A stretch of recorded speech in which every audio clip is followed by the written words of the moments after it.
My boyfriend said I was just for fun after 5 years together, while his ex was marriage material. His cousin proposed 6 months later.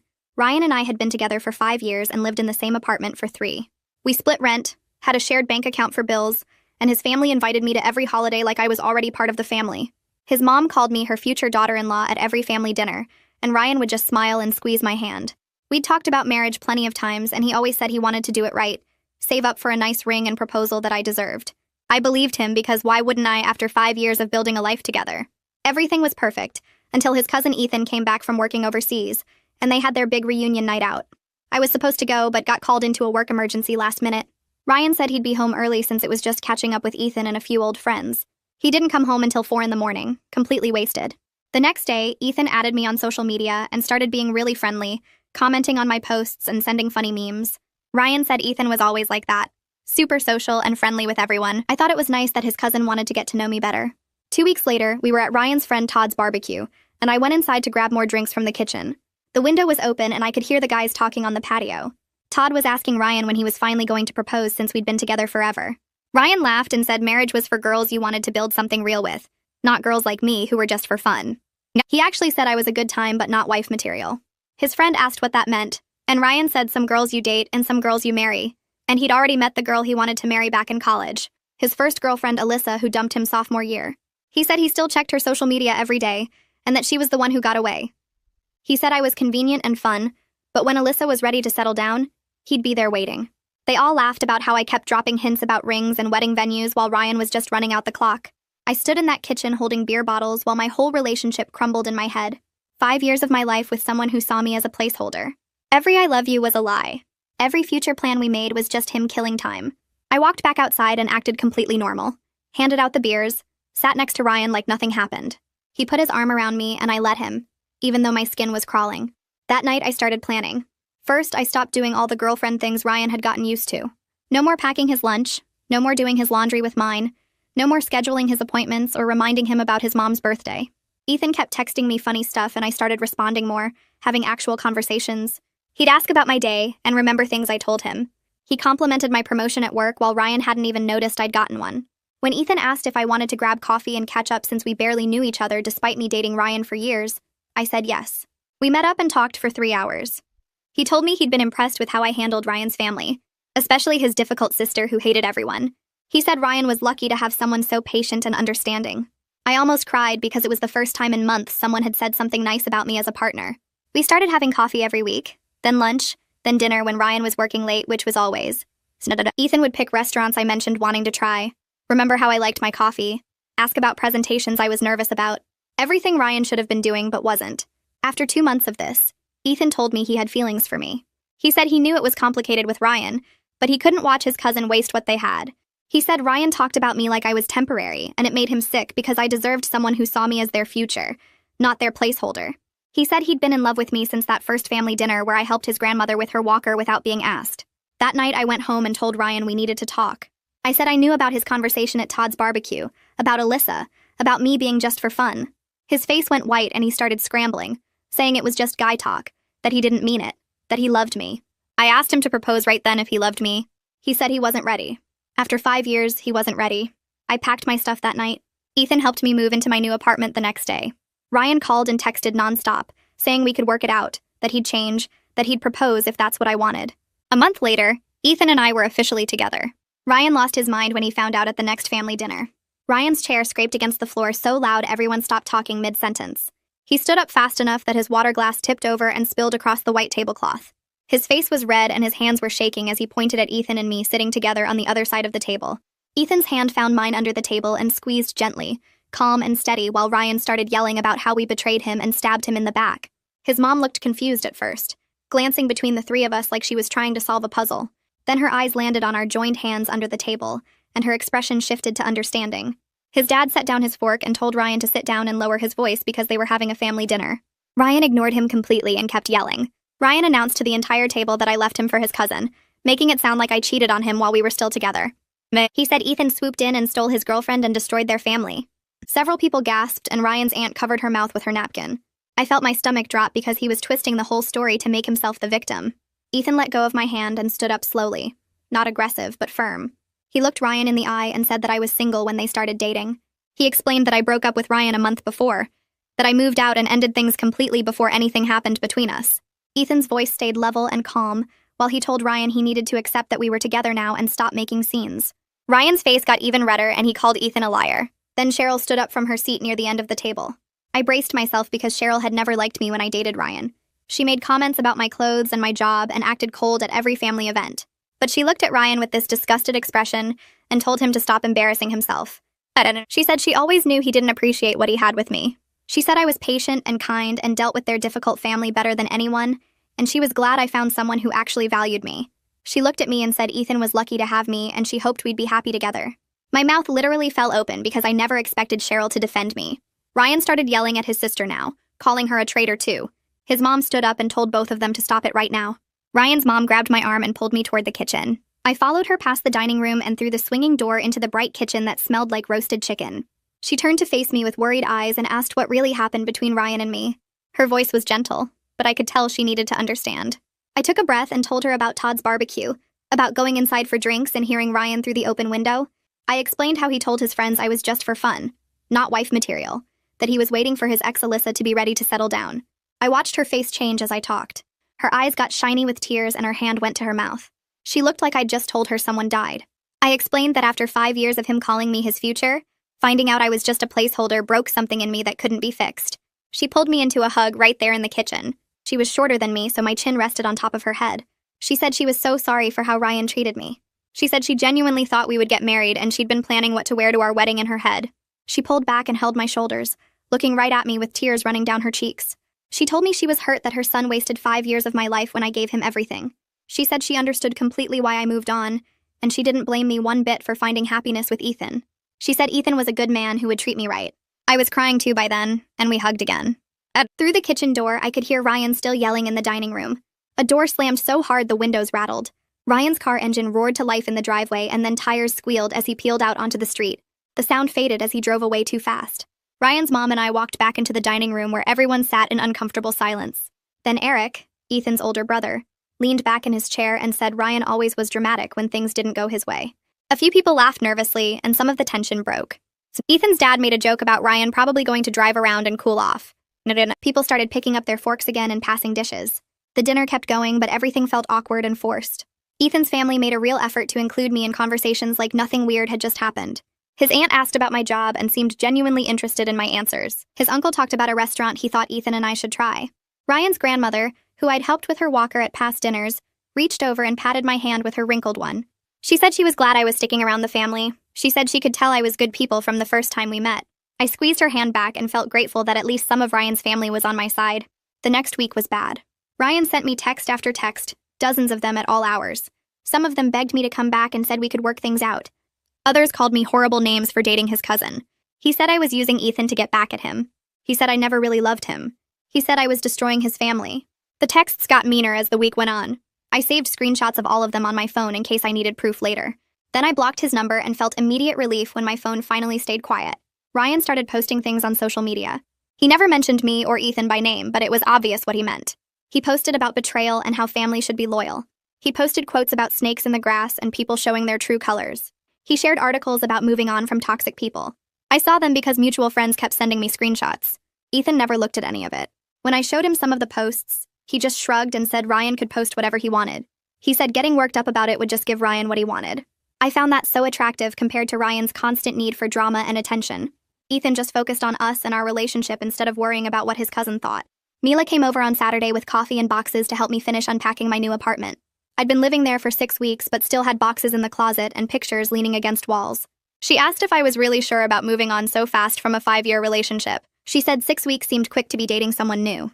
I understood why she was worried, but I explained that I didn't emotionally leave Ryan 6 weeks ago. I left him the moment I heard that conversation at Todd's barbecue. I told her I spent 2 months with Ryan after that, going through the motions while feeling completely dead inside. So really it had been almost 4 months since my relationship actually ended in my heart. The official breakup and moving out was just making it legal. Mila nodded slowly and said that made sense when I put it that way. She started pulling dishes out of a box and organizing them in my kitchen cabinets. She kept her back to me while she worked and said she needed to tell me something she should have said years ago. She admitted she never really liked Ryan. She said he always seemed to take me for granted and treated me like I should be grateful he was with me instead of the other way around. She said she watched me do everything for him while he barely noticed I existed half the time. She told me she wanted to say something so many times, but she didn't want to be that friend who trash-talked my boyfriend. She figured I had to see it for myself or I'd just get defensive. Then she turned around and looked at me directly. She said Ethan was completely different from what she'd seen so far. She said he actually listened when I talked and remembered things I said. She told me she'd watched him look at me during the one dinner they'd had together, and he looked at me like I was the most important person in the room. She said that's how someone should look at their partner, and Ryan never once looked at me that way in 5 years. I felt tears starting, but I blinked them back and kept unpacking. 2 days later, Ethan picked me up for dinner. He wouldn't tell me where we were going and just said it was a surprise. We drove across town to this Italian place I'd mentioned wanting to try back when I was still with Ryan. I'd seen it featured in some food blog months ago and told Ryan about it one night while we were eating takeout on the couch. He'd said it looked too expensive and never brought it up again. But Ethan had remembered even though it was just a random comment I'd made in passing.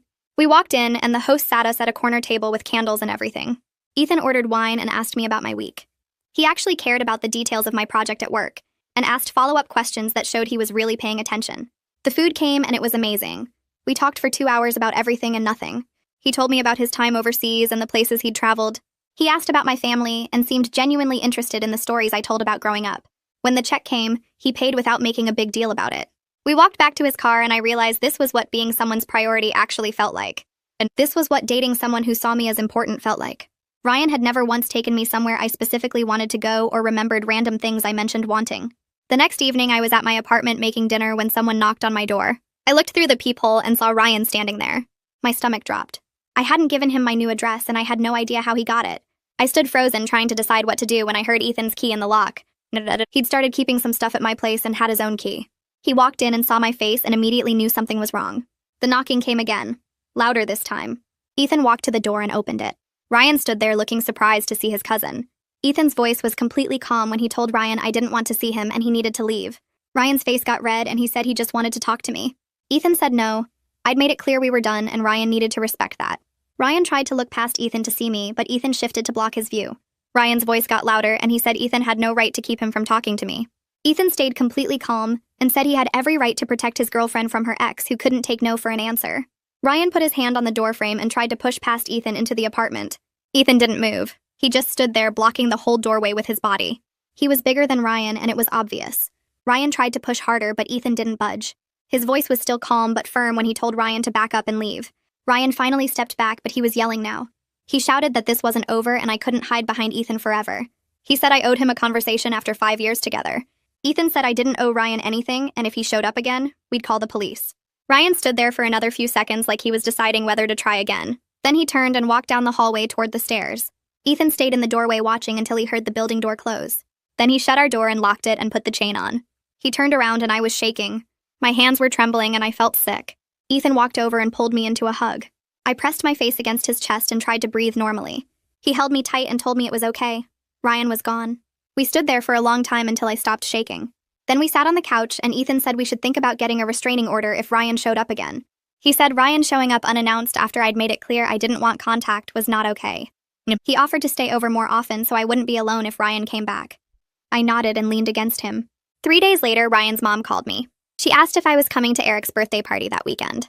I hesitated because I knew Ryan would probably be there. She said Ryan wouldn't be coming because she'd uninvited him after Ethan told her about the apartment incident.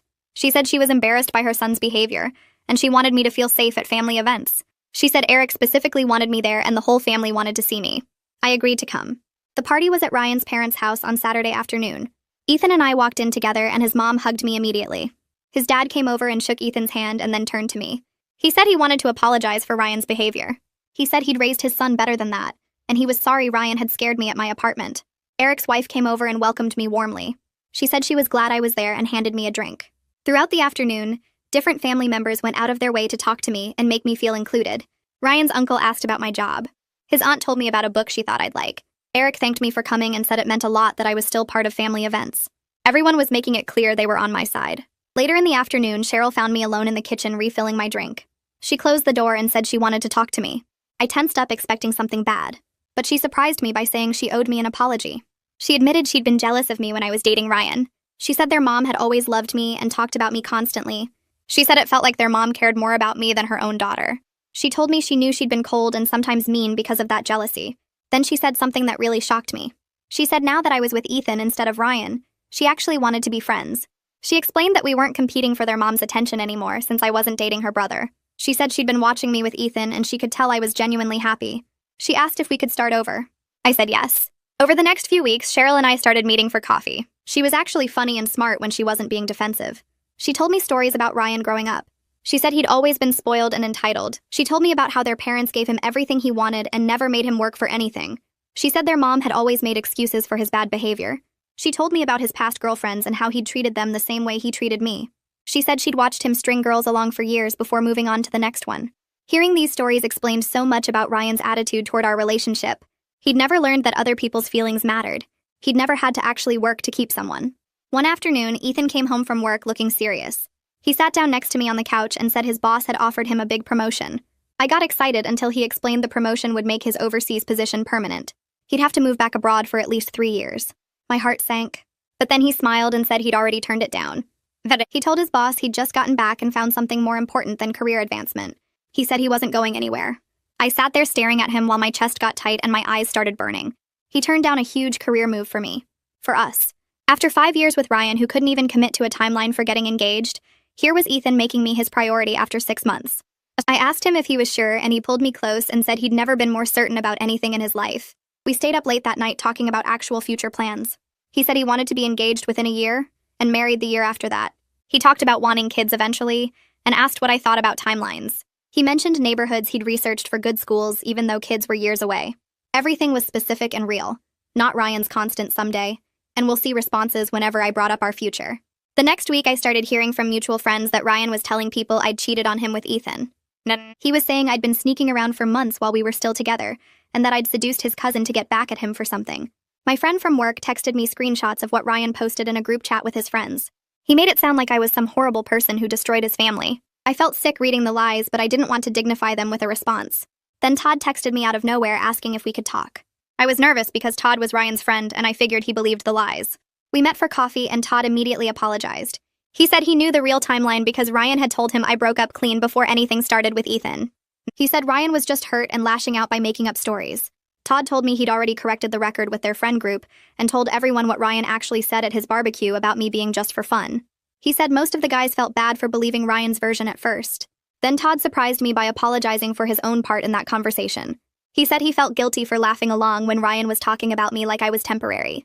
But he told me he should have said something right then, instead of being a bystander to his friend disrespecting me. He said he was glad I found out before wasting more years on someone who didn't value me. I thanked him for being honest and for shutting down Ryan's lies. It meant a lot that someone from Ryan's circle was willing to stand up for the truth, even though it meant going against his friend.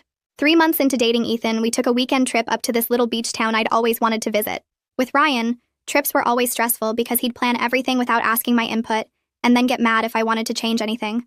This trip with Ethan was completely different. We decided together where to eat and what to do each day. When I wanted to skip the museum to spend more time at the beach, Ethan just smiled and said that sounded perfect. When he wanted to try this seafood place and I wasn't feeling it, we found somewhere else without any tension. Everything felt easy and natural, like we were actually partners making decisions together.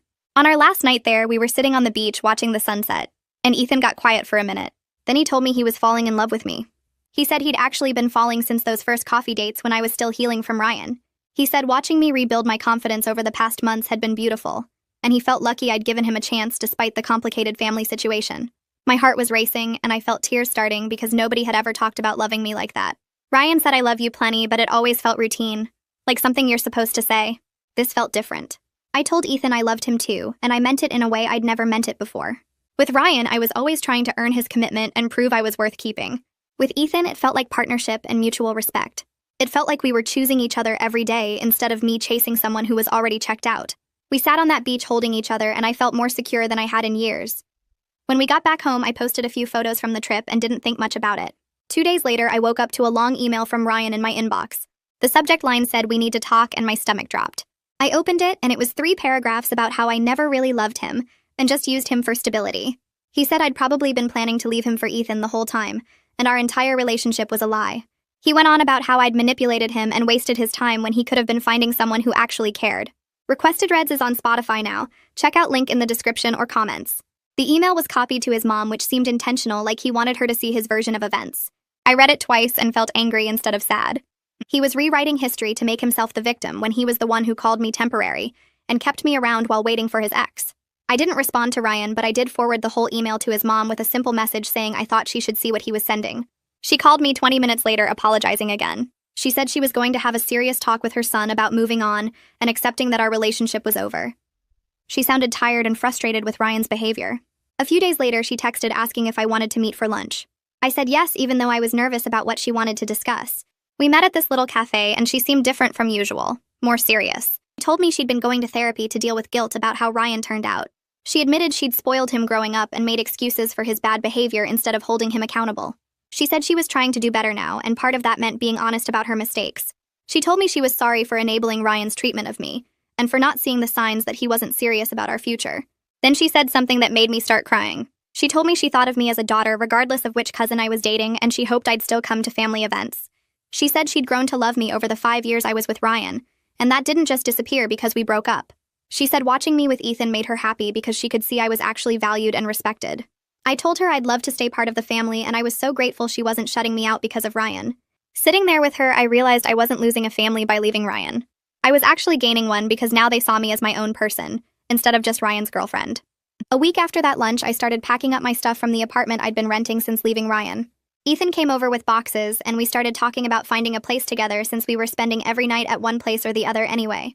He pulled out his phone and showed me apartment listings he'd already been looking at in neighborhoods on the opposite side of town from where Ryan lived. He said he wanted me to feel safe and not worry about running into Ryan at the grocery store or coffee shop. We spent that evening circling ads and making calls to set up tours for the weekend. The first apartment we saw was too small, and the second one had weird layout issues, but the third place felt right immediately. It was a 2-bedroom unit in a newer building with a doorman at the front desk and security cameras in the lobby. The kitchen had updated appliances, and the living room had big windows that let in tons of natural light. Ethan walked through each room with me and asked what I thought about everything. We stood in the empty bedroom that would be our room, and he said this could be our fresh start. The rent was higher than what I'd been paying, but Ethan said he wanted to cover more of it since he made more money at his job. We sat in his car after the tour and had an actual adult conversation about splitting bills fairly. He pulled up a spreadsheet on his phone showing what he thought made sense based on our incomes. I'd never had a partner treat finances like a team decision before.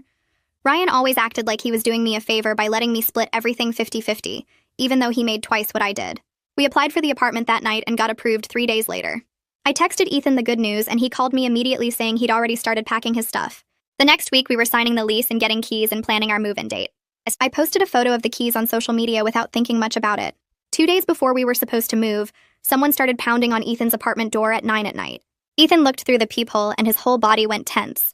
He told me it was Ryan and to stay in the bedroom. I heard him open the door, and Ryan's voice came through loud and angry, asking if it was true we were moving in together. Ethan's voice stayed calm, saying that wasn't Ryan's business anymore. Ryan got louder, asking how Ethan could betray family like this and calling him a snake. Ethan said Ryan needed to leave right now or he was calling the police. Ryan kept yelling about how I'd turned his own cousin against him and ruined his life. Ethan repeated that he was calling the cops, and I heard him actually dial. Ryan's voice got even louder, saying Ethan betrayed the whole family and he'd never forgive either of us. Then I heard footsteps stomping away and a door slam. Ethan came back into the bedroom and sat down on the bed next to me. His face looked sad in a way I hadn't seen before.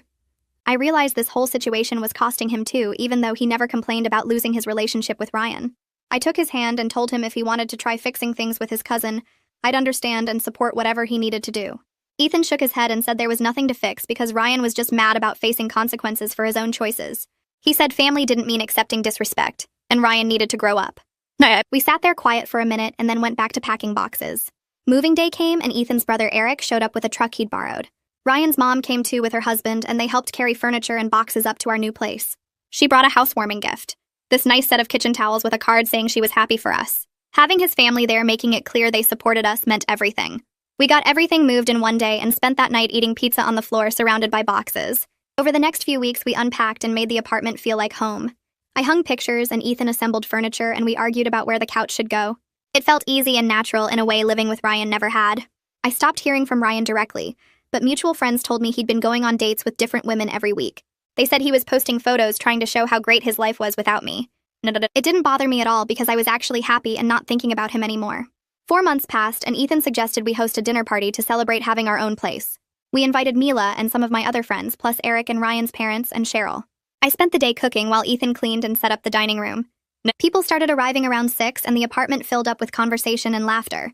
Mila pulled me aside in the kitchen while I was checking on the roast and told me she'd never seen me this relaxed and happy in a relationship. She said with Ryan I always seemed like I was trying to prove something, but with Ethan I just seemed like myself. Cheryl showed up late with a guy she introduced as her boyfriend of 2 months. She told everyone at dinner that watching my relationship with Ethan had inspired her to demand better treatment from the men she dated. Her boyfriend seemed nice and kept his arm around her chair while they talked. After everyone left and we were cleaning up, Ethan and I collapsed on the couch exhausted but satisfied. The next morning, Ryan's mom called and asked if we were coming to Thanksgiving at her house. She said Ryan would be there too, but she expected everyone to act like adults and be civil. Ethan and I sat at the kitchen table discussing whether we were ready for that level of family drama. He said we shouldn't let Ryan control our lives by avoiding family events. I agreed but felt nervous about being in the same room with Ryan after everything that happened. We decided we'd go, but leave immediately if Ryan started anything. So Ethan promised his brother would run interference if needed. I marked Thanksgiving on the calendar and tried not to think too much about how awkward it would be. Thanksgiving morning, I woke up with my stomach in knots and Ethan brought me coffee in bed while I tried to decide what to wear. He sat on the edge of the mattress and reminded me that we could leave any time if things got uncomfortable. His brother Eric called around 10 to say he'd be there early and would keep Ryan occupied if needed. We got dressed and drove to his parents' house with a store-bought pie because I'd been too nervous to bake. Cars already filled the driveway when we arrived and I recognized Ryan's truck parked near the garage. Ethan squeezed my hand before we got out and carried the pie while I walked beside him up to the front door. His mom answered and hugged us both, thanking us for coming and whispering that everything would be fine. Inside, the house smelled like turkey and stuffing, and family members filled the living room talking and laughing. Ryan sat on the couch with his dad watching football, and he glanced up when we walked in, but immediately looked back at the television. Eric came over and clapped Ethan on the shoulder, asking if we wanted drinks from the kitchen. We followed him, and I felt myself relax slightly being away from the main room. Cheryl was in there mashing potatoes, and she smiled when she saw me, saying she was glad I came. The afternoon passed slowly with everyone making small talk and pretending the tension wasn't there. Ryan stayed quiet during dinner and barely looked in our direction when passing dishes. He sat at the opposite end of the table and focused on his food while conversation flowed around him. After we finished eating, his mom pulled me aside into the hallway and told me Ryan had been seeing a therapist for the past month. She said he was working through his feelings about the breakup and learning to accept that I'd moved on. I felt relieved hearing that he was getting help instead of just staying angry. She hugged me and said she hoped eventually family gatherings would feel normal again for everyone. Later that evening, after most people had gone home, Ryan found me alone in the kitchen putting away leftovers. He stood in the doorway for a minute before asking if we could talk privately. My heart started racing, but I nodded and followed him out to the back porch where it was cold and quiet. He shoved his hands in his pockets and stared at the ground before finally speaking. He said he was sorry for how he treated me during our relationship, and especially after the breakup. He admitted he took me for granted and never appreciated what we had until it was gone. He said he understood why I left, even though it hurt watching me with Ethan. His voice cracked a little when he mentioned his cousin's name, and I could tell this conversation was hard for him. He said his therapist was helping him see how his obsession with the past had ruined his present. He looked at me then and said he knew we couldn't be friends, but he hoped I could forgive him eventually. I told him I accepted his apology, but I needed him to respect my boundaries going forward. I said I didn't want awkward encounters or weird tension at family events anymore. He agreed and said he was trying to move on with his life, and hoped someday the family gatherings wouldn't feel so uncomfortable. We stood there in silence for a moment and then went back inside separately. Ethan was waiting in the living room, and he searched my face when I sat down next to him. I told him later in the car what Ryan had said, and Ethan seemed relieved that his cousin was finally dealing with things properly. Christmas and New Year's passed more smoothly after that conversation with Ryan. He showed up to family events but kept his distance and acted civil when we had to interact. I stopped watching for his reactions every time Ethan touched me or we laughed together. His mom hosted a New Year's dinner, and Ryan even made a joke that included both of us without any bitterness in his voice. Ethan noticed the change in me and told me one night that he was proud of how I handled everything with grace. He said watching me navigate the family drama while staying kind had made him fall even more in love with me. January came and life settled into a comfortable routine in our apartment. We both went back to work after the holidays and fell into easy patterns of cooking dinner together and watching shows on the couch. But then Ethan started acting slightly different in ways I couldn't quite pinpoint. He'd take phone calls in the bedroom with the door closed and got protective of his laptop when I walked by. A few times I caught him quickly closing browser tabs when I came into the room. My stomach would drop every time it happened because it reminded me of how Ryan used to act secretive about checking his ex's social media. But I forced myself to trust Ethan and not let Ryan's behavior poison this relationship. I didn't snoop through his phone or demand to know who he was talking to. I chose to believe that Ethan had earned my trust over these months together. 2 weeks into January, Ethan told me to dress nice because he was taking me out to dinner. He seemed nervous getting ready and kept checking his phone, which was unusual for him since he usually ignored it when we were together. We drove to the same restaurant where we'd had our first official date back when I was freshly single and scared to start over. He held my hand across the table but seemed distracted during our meal. He kept glancing at his phone and I started to worry something was wrong. After we finished our main courses, he excused himself to the bathroom and was gone for almost 10 minutes. When he came back, the waiter brought out dessert, even though we hadn't ordered any. Ethan barely touched his chocolate cake and instead watched me eat mine with this intense look on his face. I asked if he was okay, and he said he was perfect, but his voice shook a little. Then suddenly he pushed his chair back and got down on one knee right there in the restaurant. My fork clattered onto my plate and I felt my whole body freeze. He pulled a small box from his jacket pocket and opened it to show me a ring. He started saying he knew it had only been 6 months, but he'd never been more sure of anything in his life. He said I deserved someone who saw me as their forever from day one, and he wanted to be that person for me. I was crying before he even finished talking and saying yes over and over while he slid the ring onto my finger. The whole restaurant started clapping, and the couple at the next table raised their glasses to us. I realized sitting there with tears running down my face that this was what I thought I'd have with Ryan after 5 years of waiting. But Ethan was giving it to me after 6 months because he was actually sure about us, and didn't need years to figure out what he wanted. The ring fit perfectly, and I could tell he'd put real thought into choosing it based on things I'd mentioned liking. It had a simple band with a round stone that caught the light when I moved my hand. Ethan paid the bill quickly, and we left the restaurant with me still staring at my ring in disbelief.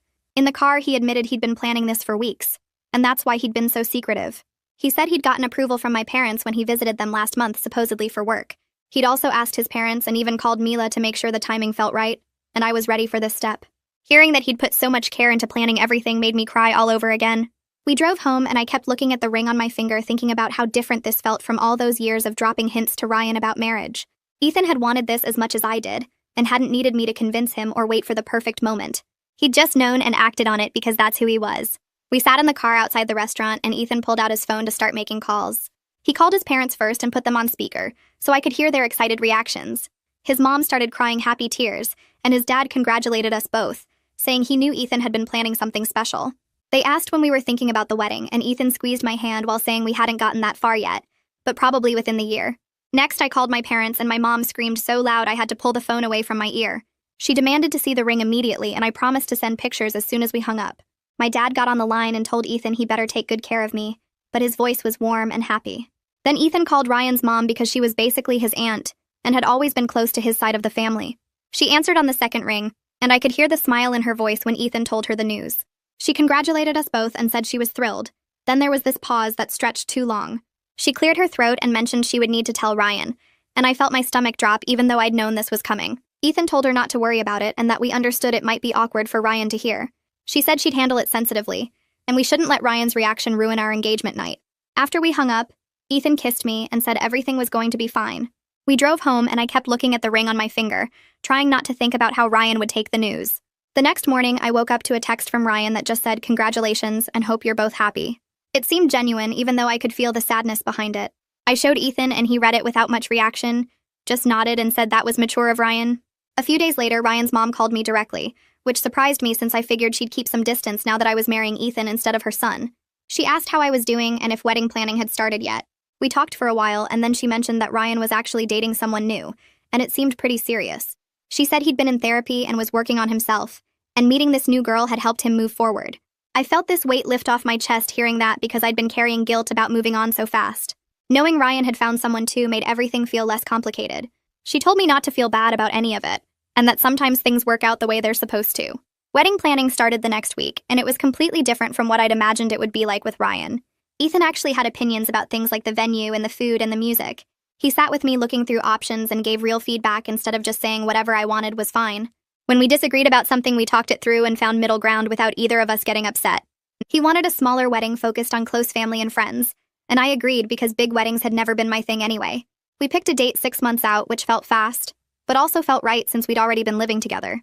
Ethan helped me make lists and call vendors and never once complained about wedding planning being boring or too much. He got excited about details like the cake flavors and what songs we'd dance to. I kept thinking about how Ryan used to change the subject whenever I brought up wedding stuff, and how different this felt. 2 months into planning, Cheryl called me and asked if we could meet for coffee. I figured she wanted to talk about the wedding or maybe give me advice about marrying into the family. We met at our usual spot, and she seemed nervous, stirring her coffee without drinking it. Finally, she asked if I'd already picked my bridesmaids because she wanted to know if I'd consider having her in the wedding party. I just stared at her for a second because I honestly hadn't expected that. She said she knew it might be weird since she was Ryan's sister, but we'd become real friends over the past months, and she wanted to be part of my day.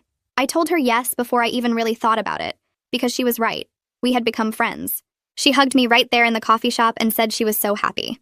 Walking back to my car, I realized that having Ryan's sister as my bridesmaid felt like proof that I'd gained a family instead of losing one. The whole situation could have torn the family apart, but instead I was closer to them than ever. Ryan's mom insisted on throwing me a bridal shower even though I told her she didn't have to.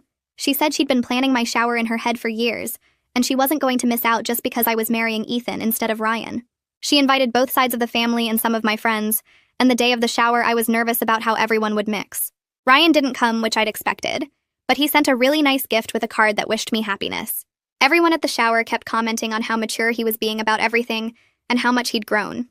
My friends from work were there, and Cheryl and some of Ethan's cousins, and it felt like my two lives blending together. We played the usual shower games and opened presents, and I felt surrounded by people who genuinely cared about me. Ryan's mom gave a little speech about how she'd always thought of me as a daughter, and that wasn't changing just because of how things worked out. She said she was grateful I was staying in the family, and she couldn't wait to officially call me her daughter-in-law. Near the end of the shower, Ryan's grandmother pulled me aside into the kitchen. She was this tiny old woman who didn't talk much at family dinners but always watched everything with sharp eyes. She took my hand and told me she'd known from that very first dinner that Ryan didn't appreciate me enough. She said she'd watched how I helped her with her walker without being asked, and how I made sure she had everything she needed, and she'd thought then that Ryan was lucky. But she'd also noticed that he never looked at me the way Ethan did. She said Ethan looked at me the way her husband had looked at her, and that's how you know it's real love. She squeezed my hand and said she was glad I'd found that kind of love, even if it took a complicated path to get there. I hugged her and tried not to cry because her words meant more than she probably knew. The wedding day arrived 6 months after Ethan proposed. We'd picked a small venue with room for about 70 people, just close family and friends. I got ready with my bridesmaids, including Cheryl, and my mom kept crying every time she looked at me in my dress. The ceremony was short and simple, the kind of wedding I'd always actually wanted. Both families sat together without any tension, and I could see Ryan's mom in the front row wiping her eyes. When Ethan and I said our vows, I felt completely sure about everything. No doubts or worries. He promised to always choose me first, and to never make me question my place in his life. I promised to trust him and build a real partnership together. After we kissed and walked back down the aisle as husband and wife, I caught Ryan's mom openly crying happy tears. She hugged both of us afterward and said it was the most beautiful ceremony she'd ever seen. The reception was relaxed and fun, nothing fancy or stressful. Ryan showed up with his girlfriend, a nice woman who seemed good for him. They sat at a table with some of his friends and seemed comfortable together. During the cocktail hour, Ryan came up to us and congratulated Ethan, shaking his hand and actually seeming sincere about it. He told me I looked beautiful and that he hoped we'd be happy together.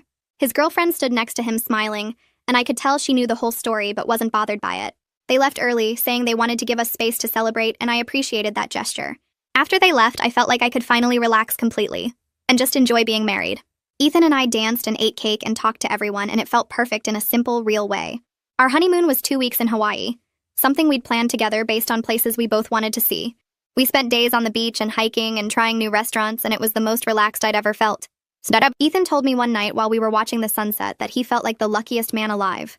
He said he'd never imagined when he came back from overseas that he'd end up married to me, but now he couldn't imagine any other life. I realized sitting there that I felt exactly the same way. I felt lucky that I'd overheard that conversation at Todd's barbecue because without it I might have stayed with Ryan for years more. I felt lucky that I'd had the courage to leave and start over. And I felt lucky that Ethan had seen something in me worth pursuing, even when it complicated his family relationships. We came back from the honeymoon to our apartment, and real married life started. Nothing felt dramatically different since we'd already been living together, but somehow everything felt more solid. Ethan kept being attentive and considerate like he always had been, asking about my day and helping with chores and planning date nights. I watched him unpack from the honeymoon and put his clothes away, and I thought about how this was what partnership actually looked like. It wasn't about grand gestures or perfect moments. It was about someone consistently showing up and choosing you and making you feel valued every single day. Ryan had taught me what I didn't want, and Ethan was showing me what I deserved. I felt confident about our future together in a way I'd never felt before, and I knew this was just the beginning of building something real.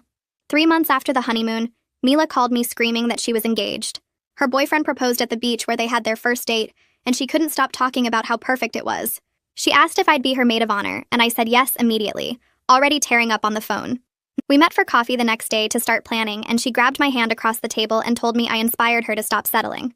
She said watching me leave Ryan and find someone who actually prioritized me made her realize she deserved the same thing. She'd been dating guys who treated her like an option for years, and after seeing my situation, she finally demanded better. Her fiancé was someone who made her feel valued from day one, just like Ethan did for me. I hugged her and said I was so happy she found her person. 2 weeks later, Ryan's mom called and invited Ethan and me to a family dinner at her house. She said she had an announcement to make and wanted everyone there. We showed up on Saturday and the whole family was gathered in the dining room.